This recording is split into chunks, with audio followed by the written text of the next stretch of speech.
তো good morning বন্ধুরা, তোমরা সবাই কেমন আছো? আশা করি সবাই ভালোই আছো বন্ধুরা। তো পুতালি লাভ অফিসিয়াল চ্যানেলে সবাইকে স্বাগত। তো বন্ধু, আজকে আমি মাটন কষা নিয়ে চলে এসেছি। মাটন কষার রেসিপি, তো তোমরা যারা যারা মাটন কষার রেসিপি আর কি বানাতে পারো না, তারা এই ভিডিওটা দেখতে পারো অবশ্যই।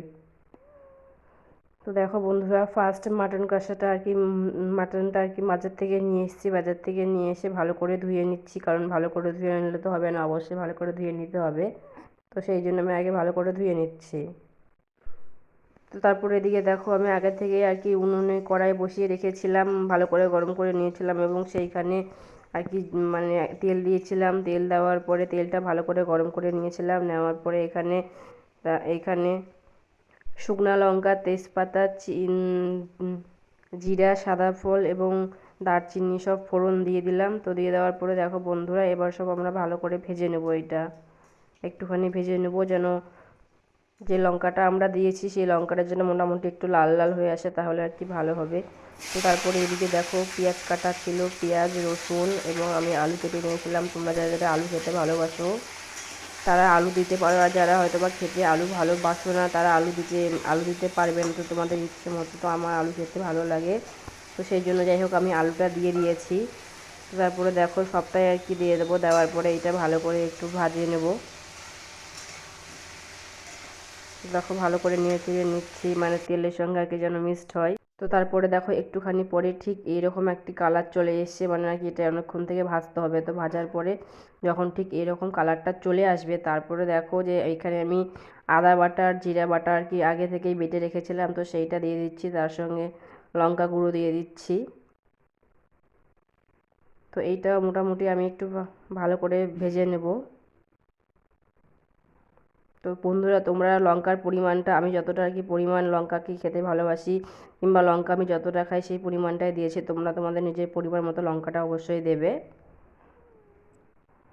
তো দেখো তারপর এটা ভালো করে একটু ভেজে নিতে হবে। দেখো ভালো করে ভেজে নেওয়ার পরে বন্ধুরা আমার এইখানে একটা মোটামুটি একটা কালার এবং সুন্দর হয়ে এসছে আর কি।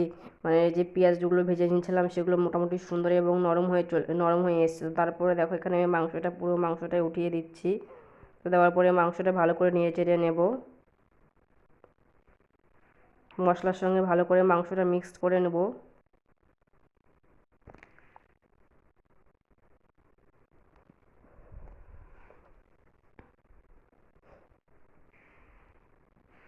তো দেখো ভালো করে মিক্সড করে নেওয়ার পরে এরপরে ওইখানে আমি একটু নুন দিয়ে দেবো। তো নুন দেওয়ার পরে তারপর ওখানে একটু হলুদ আর কি দিয়ে দেবো। তোমরা একটু নুন পরিমাণ মতন দেবে, কারণ তোমরা অনেকে নুন হয়তো বা বেশি খেতে পছন্দ করো, কেউ কম খেতে পছন্দ করো।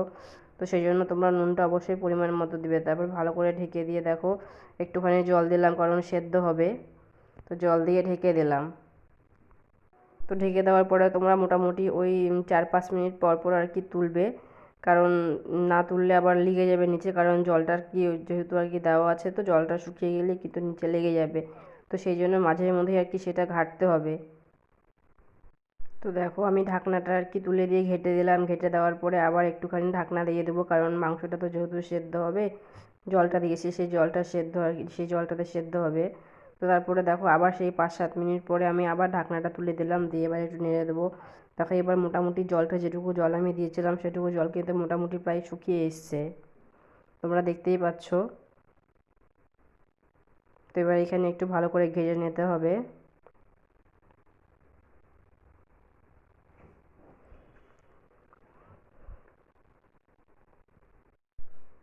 তো দেখো ভালো করে আর কি মোটামুটি ঘেঁটে নিচ্ছি অনেকটাক্ষণ, মানে অনেকক্ষণ ধরেই যেন ভালো করে, কারণ মানে অনেকক্ষণ ধরে আর কি যেহেতু নেড়ে চেড়ে দেয়নি সেজন্য নিচটা একটু লেগে গেছে।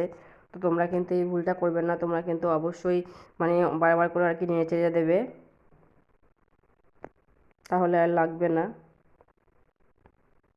তো তারপরে দেখো মোটামুটি আর কি আমার এই যে এই কালারটা চলে এসছে। তারপর দেখো আমি জলটা মোটামুটি আর কি দিয়ে দিলাম, কারণ যেহেতু আমার মাংসটা ভাজা হয়ে গেছে। তো এবার আমি মোটামুটি একটু ঝোল দেবো, ঝোল দিয়ে ফুটিয়ে নেব। জলটা দিয়ে ভালো করে নেড়ে নিলাম।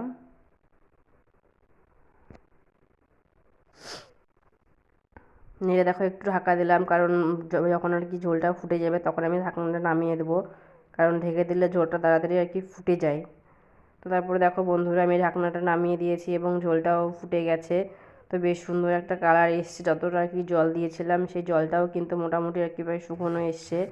এবার তোমরা যারা যারা হয়তো বা যারা কষা মটন কষা খেতে চাও তো তারা অবশ্যই হালকা ঝোল ঝোল রাখবে, আর যারা হয়তো বা বেশি ঝোল খেতে চাও তো তারা একটু জলটা বেশি করে দেবে, দিয়ে ফুটিয়ে নেবে, তবু হবে। বন্ধুরা তোমরা এটা মটন কষাও খেতে পারো, আবার যারা হয়তো বা ঝোল ঝোল খাসির মাংস ঝোল ঝোল খেতে চাও তারাও খেতে পারবে।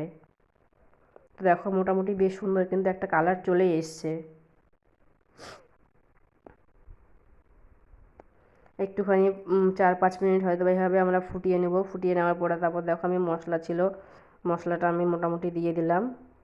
যতটা আর কি পরিমাণ লাগবে, তোমার বাড়িতে যতটা হয়তো মাংস নিয়ে আসবে সেরকম পরিমাণ মতো তোমরা মশলাটা দিয়ে দিবে। মশলাটা দিয়ে ভালো করে নেড়ে চেড়ে নেবে, যেটা মশলাটা মাংসের সঙ্গে ভালো করে মিক্সড হয়ে যায়।